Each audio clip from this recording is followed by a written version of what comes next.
નમસ્કાર દોસ્તો, સુપરફાસ્ટ તાજા સમાચારમાં તમારું સ્વાગત છે। દેશ, દુનિયા અને ગુજરાતના તાજા, મોટા અને સૌથી મહત્વપૂર્ણ સમાચાર જાણીએ તે પહેલા તમે ચેનલમાં નવા હોય તો ચેનલને જરૂરથી સબસ્ક્રાઇબ કરીને વિડીયોને લાઇક કરી દેજો।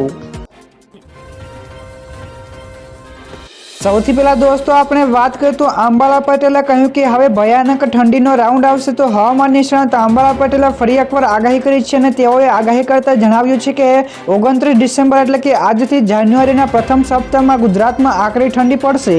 તો 3 થી લઈને 10 જાન્યુઆરી દરમિયાન ઉત્તર પર્વતીય વિસ્તારોમાં હિમવર્ષાના કારણે ગુજરાતમાં ઠંડી પડશે। તો ગુજરાતમાં ઠંડીના કારણે પારો પણ નીચે જશે।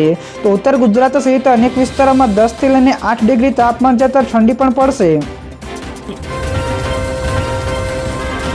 તો દોસ્તો બીજા સૌથી મોટા સમાચાર સામે આવ્યા છે। ભારે હિમવર્ષાથી જનજીવન અસ્તવ્યસ્ત। જ્યાં દોસ્તો જમ્મુ અને કાશ્મીરમાં સિઝનની પહેલી હિમવર્ષા બાદ શ્રીનગર જમ્મુ કાશ્મીરમાં નેશનલ હાઈવે બ્લોક થયો છે, જેનાથી અનંતનાગમાં 2000 થી વધારે વાહનો ફસાઈ ગયા છે।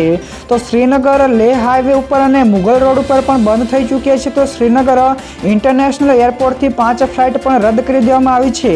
તો હિમાચલ પ્રદેશમાં ઊંચા પહાડો પર તાજી હિમવર્ષા અને નીચા મેદાની વિસ્તારમાં વરસાદ ના કારણે અટલ ટનલ પણ રોહતાંગ સુધી વાહન વ્યવહારની અવરજવર ફરી એકવાર બંધ કરાઈ છે।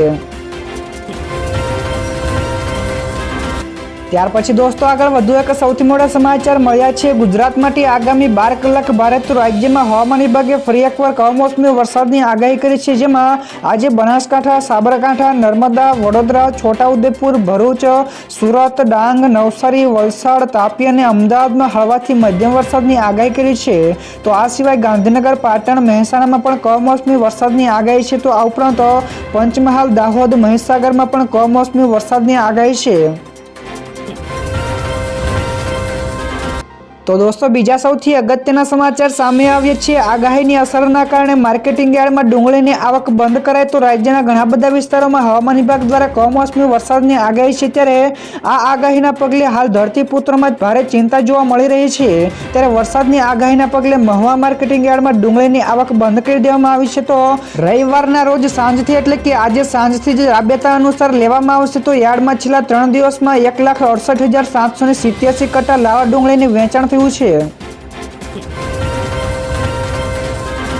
તો દોસ્તો ત્યાર પછી આગળ વધુ એક સૌથી અગત્યના સમાચાર અમદાવાદ કમિશનરનો મોટો નિર્ણય। તો હવેથી રિક્ષામાં મીટર ફરજિયાત। જ્યાં દોસ્તો અમદાવાદ શહેરના પોલીસ કમિશનર એસજી મલિકે જણાવ્યું છે કે ઘણી બધી ફરિયાદો મળી હતી કે રિક્ષા ચાલકો પેસેન્જરો પાસેથી ઘણા રૂપિયા લેતા હતા। તો આ માટે કોઈ પણ સિસ્ટમ નથી। તો જેથી 1 જાન્યુઆરી 2025 થી હવે મીટર વગરની રિક્ષાના ચાલકોને દંડ થશે। તો મુસાફરોને મીટરથી ભાડું નક્કી કરીને મુસાફરી કરવી ફરજિયાત બનશે।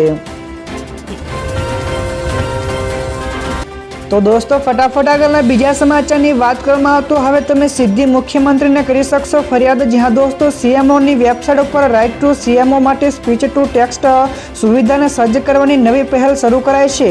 તો સ્વર પ્લેટફોર્મ થકી ગુજરાતના નાગરિકો હવે રાજ્ય સરકારની વેબસાઇટ ઉપર બોલીને પોતાની અરજી કે ફરિયાદ નોંધાવી શકશે। તો ટેકનોલોજીની મદદથી ભાષાના અવરોધોને પણ દૂર કરીને રાજ્ય સરકાર વધુ નાગરિકો સુધી પહોંચશે। તો જે ફરિયાદ નિવારણ પદ્ધતિ અને પ્રતિસાદ પ્રણાલીને સુધારવા મદદરૂપ પણ થશે।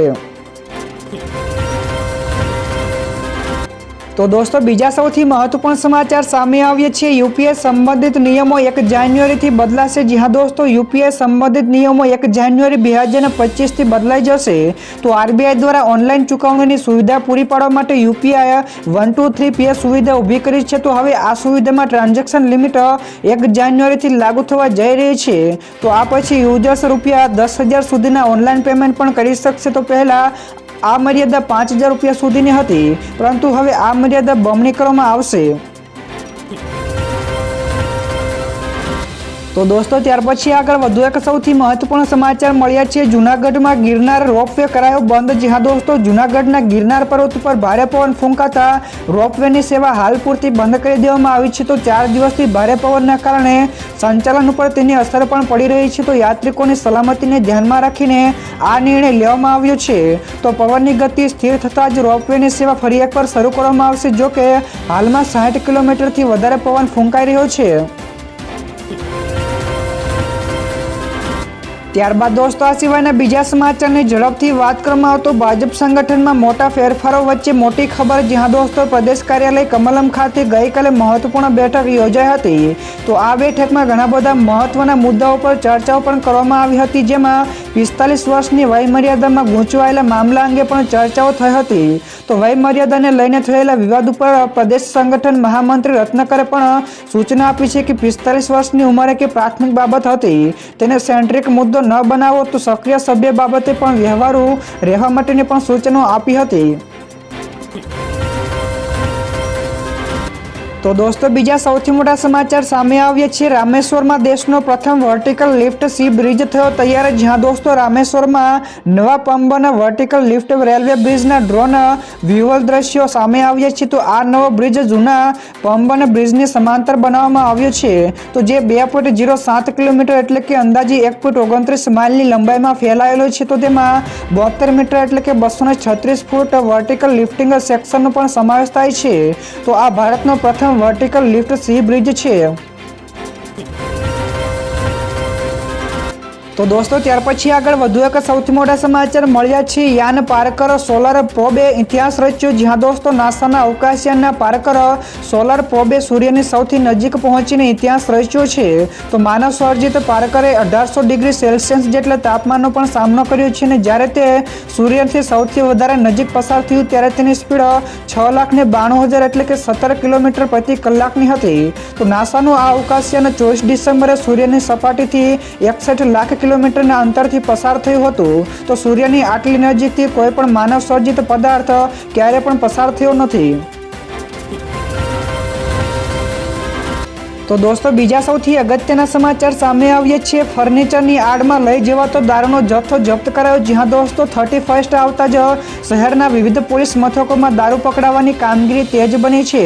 તો છેલ્લા 24 કલાકમાં હરણી પોલીસ મથકમાં આવેલા દરજીપુરામાં સ્ટેટ મોનિટરિંગ સેલની ટીમોએ દરોડા પાડીને ₹22 લાખથી વધારાનો ભારતીય બનાવટનો વિદેશી દારૂ ઝડપ્યો છે। તો બીજી બાજુએ શહેરના ગોત્રીય પોલીસ મથકમાં પણ જવાનોએ બાતમીના આધારે ફર્નિચરમાં આડમાં લઈ જવાતો 20 પેટી વિદેશી દારૂ જપ્ત કર્યો છે। ત્યાર પછી દોસ્તો ફટાફટ આગળના બીજા સમાચારની વાત કરવામાં તો સુરતમાં બુલડોઝર ચાલ્યું, જ્યાં દોસ્તો સુરતમાં સરકારી મિલકતો ઉપર કરવામાં આવેલા ગેરકાયદેસર દબાણોને દૂર કરવાની ઝુંબેશ ચાલુ કરાઈ છે, જેમાં શહેરના વિવિધ વિસ્તારોમાં તંત્ર દ્વારા મેગા ડિમોલેશન કરવામાં આવ્યું છે। તો તે દરમિયાન સરસાણામાં જમીન ઉપરના ઝૂંપડા અને મકાનો પણ દૂર કરાયા હતા। તો આ ડિમોલેશન પોલીસને સાથે રાખીને કરવામાં આવ્યું હતું। તો આ સરકારી જમીનોનો ઉપયોગ જાહેર હિત માટે કરવામાં આવશે।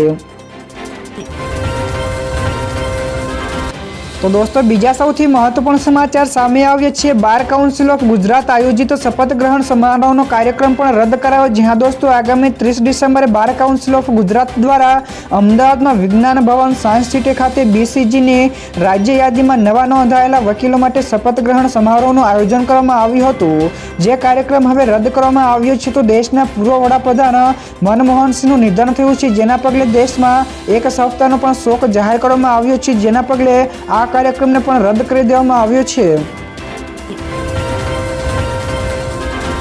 ત્યારબાદ દોસ્તો આ સિવાયના બીજા સમાચારની ઝડપથી વાત કરવામાં તો તાલિબાનીઓએ પાકિસ્તાન ઉપર કર્યો હુમલો, જ્યાં દોસ્તો તાલિબાનીઓએ પાકિસ્તાનમાં ઘણી બધી જગ્યાઓ પર હુમલા કર્યા છે। તો અફઘાનિસ્તાનના સંરક્ષણ મંત્રાલયે કહ્યું કે અફઘાન તાલિબાનીઓએ પાકિસ્તાનમાં હુમલા કર્યા છે। તો પાકિસ્તાન દ્વારા બોમ્બ ધડાકા બાદ આ હુમલો કરવામાં આવ્યો હતો। તો પાકિસ્તાનમાં થયેલા આ હુમલામાં 46 જેટલા લોકો માર્યા ગયા છે। ત્યાર પછી દોસ્તો આગળ વધુ એક સૌથી મહત્વપૂર્ણ સમાચાર। બેંક ઓફ બરોડામાં 1267 જેટલી ભરતી બહાર પડી, જ્યાં દોસ્તો બેંક ઓફ બરોડાએ 1267 જેટલી જગ્યાઓ માટે ભરતી બહાર પડી છે। તો www.bankofbaroda.in ઉપર જઈને ઓનલાઈન અરજી કરવાની પ્રક્રિયા ગઈકાલથી જ શરૂ થઈ ગઈ છે। તો અરજી કરવાની છેલ્લી તારીખ 17મી જાન્યુઆરી છે। તો પસંદગી પામેલા ઉમેદવારોએ ઓછામાં ઓછા 3 વર્ષ બેંકમાં સેવા આપવી પડશે। તો આ માટે 1.5 લાખ રૂપિયાના બોન્ડ પણ ભરવાના રહેશે। તો પેપર 2.5 કલાકનું રહેશે। તો પ્રથમ 3 વિભાગ માટે 75 મિનિટ અને ચોથા વિભાગ માટે 75 મિનિટ આપવામાં આવશે। તો 225 માર્કના 150 પ્રશ્નો હશે। તો દોસ્તો બીજા સૌથી મોટા સમાચાર સામે આવ્યા છે। ઇઝરાયેલે ગાઝાની હોસ્પિટલ ઉપર કર્યો હુમલો। જ્યાં દોસ્તો યુએઈએ ઇઝરાયેલી સૈનિકો દ્વારા ગાઝાના ઉત્તરીય વિસ્તારના કમાલ અદવાન હોસ્પિટલ ઉપર હુમલો અને તેને આગ લગાડવાની સખત નિંદા કરી છે। તો આ ઘટના દરમિયાન હોસ્પિટલમાં દર્દીઓ અને તબીબી કર્મચારીઓ આ આક્રમણના કારણે ઇજાગ્રસ્ત થયા હતા। તો તેમણે દોડીને પોતાની જિંદગી બચાવી પડી હતી। તો યુએઈએ આ કાર્યને આંતરરાષ્ટ્રીય માનવતાવાદી કાયદાઓનું ઉલ્લંઘન ગણાવ્યું છે। તો દોસ્તો ત્યાર પછીના બીજા સૌથી મહત્વપૂર્ણ સમાચાર ₹1059 મોંઘું થયું સોનું। જ્યાં દોસ્તો India Boolean and jewellers association એટલે કે IBJA ની વેબસાઇટ અનુસાર ગયા શનિવારે સોનું ₹75,377 હતું, જે હવે 28 ડિસેમ્બરે ₹76,436 પ્રતિ 10 ગ્રામ ઉપર પહોંચી ગયું છે। એટલે કે આ સપ્તાહે તેની કિંમતમાં ₹1059 વધારો થયો છે। તે જ સમયે છેલ્લા એક સપ્તાહમાં ચાંદીના ભાવમાં પણ ₹2,698 વધારો થયો છે। ત્યાર પછી દોસ્તો આગળ વધુ એક સૌથી મોટા સમાચાર સામે આવ્યા છે। અમદાવાદમાં માણો નાઇટ સફારીની મજા। જ્યાં દોસ્તો અમદાવાદના ગ્યાસપુરમાં કોર્પોરેશન દ્વારા 500 એકરમાં સફારી પાર્ક તૈયાર કરાશે। તો અંદાજે આ જંગલ સફારીનું કામ 7 તબક્કામાં પૂરું થશે, જેનો ખર્ચ 250 કરોડનો છે। તો આ જંગલ સફારીમાં લોકો રાત્રે પણ રોકાણ કરી શકશે। તો પક્ષીઓ જોવા માટે 7 કિલોમીટરનો રૂટ પણ હશે। તો પ્રકૃતિ અને પ્રાણીઓને જોવા માટે પણ લોકોને શહેરથી દૂર પણ જવું નહીં પડે। તો દેશના વિવિધ વિસ્તારના પ્રાણીઓ સાથે વિદેશથી પણ પ્રાણીઓ લાવવામાં આવશે। તો તેને અનુકૂળ વાતાવરણ પણ તૈયાર કરવામાં આવશે।